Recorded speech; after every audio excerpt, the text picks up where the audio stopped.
Forget 10.10 an hour. Some Democrats now pushing a bill to mandate a $12 minimum wage. They say, and unions also say, it will help workers across America. Are they right or are they wrong? Sabrina, what do you think?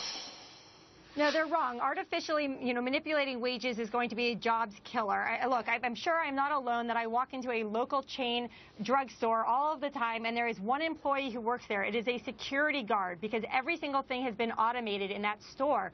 The fact is, people who live in poverty, and we all want to help those people, aren't there because of low-paying jobs at fast food restaurants or at drugstores. It's because they don't have consistent paid employment. All right. The best way to help them grow the economy. All right, Bruce, what do you think?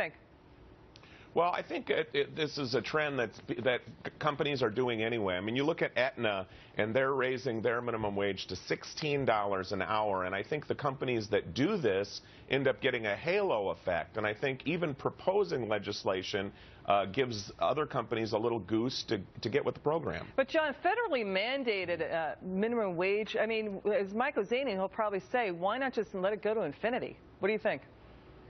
Yeah, it's a very cruel thing to impose a minimum wage because some people are not worth it. And guess who those some people are? Those with the least amount of work skills.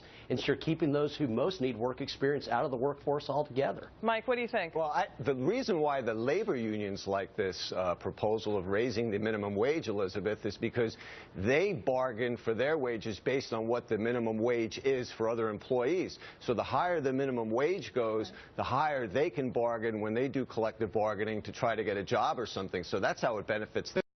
And they're obviously bought and owned by the Democratic Party, which is pushing this. And, Steve, the real issue is, nobody wants anybody to raise their family on a minimum wage. That's an indication of how bad the economy is. We're talking about minimum wage jobs all the time. Go ahead. Yeah, thankfully, most heads of households do not earn the minimum wage, and research shows that people who get the minimum wage after a year, they show up for work, they're earning above the minimum wage because they're getting skills. This is a job killer. It is going to lead, as Sabrina said, to more automation and hurt those who have the least. Bad idea. It's pure politics, political issue for 2016. Yeah, Sabrina, we will be hearing this more in the upcoming presidential election. 2/3 of minimum wage workers actually move up to a better paying job within the first year being on the job, Sabrina.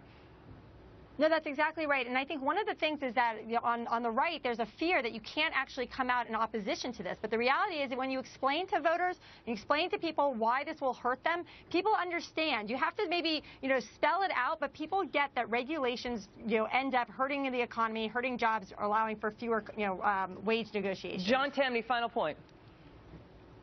Yeah, to Mike's point, let's raise it to $30 an hour. Why are we being so cheap? Right. But if so, if we did that, a lot of people wouldn't work in the first place. All right, coming up, sell in May and go away. Our guys say, no way. Buy their picks next.